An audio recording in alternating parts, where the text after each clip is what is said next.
Memperingati 21 tahun perdamaian Aceh dan menyambut hari ulang tahun ke-81 Republik Indonesia, ratusan siswa dan guru SMA Negeri 1 Calang Aceh Jaya menggelar doa dan zikir bersama. Kegiatan tersebut juga menjadi momentum untuk mensyukuri perdamaian Aceh sekaligus menumbuhkan semangat nasionalisme di kalangan pelajar. Ratusan siswa bersama Dewan Guru SMA Negeri 1 Calang, Kabupaten Aceh Jaya menggelar pembacaan Yasin dan doa bersama dalam rangka memperingati 21 tahun perdamaian Aceh sekaligus menyambut hari ulang tahun ke-81 Republik Indonesia. Kegiatan ini dilaksanakan sebagai ungkapan rasa syukur atas kondisi Aceh yang aman dan damai hingga saat ini.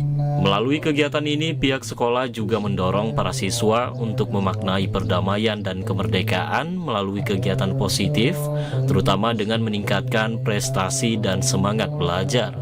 Kepala SMA Negeri 1 Calang, Mas Wadi mengatakan, peringatan Hari Damai Aceh menjadi momentum bagi keluarga besar sekolah untuk mendoakan agar perdamaian Aceh terus terjaga dan dapat dirasakan oleh seluruh masyarakat.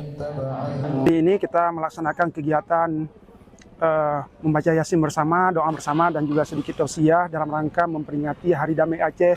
Ya, dalam rangka mengisi Hari Perdamaian Aceh ini, kita ingin mewujudkan Aceh ini benar-benar damai, dan kedamaian ini benar-benar dirasakan oleh seluruh warga Aceh, terutama kita di Aceh Jaya, dan juga untuk meningkatkan rasa cinta anak-anak kita kepada Aceh khususnya dan juga kepada Indonesia secara umum.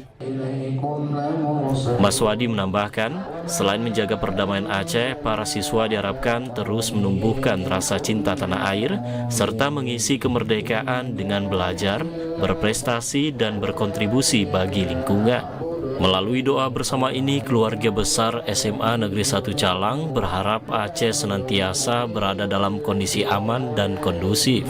Sementara untuk Indonesia, generasi muda diharapkan dapat menjadi penerus bangsa yang berprestasi dan memiliki semangat cinta tanah air. Dari Aceh Jaya, Musliadi, TVRI Aceh melaporkan.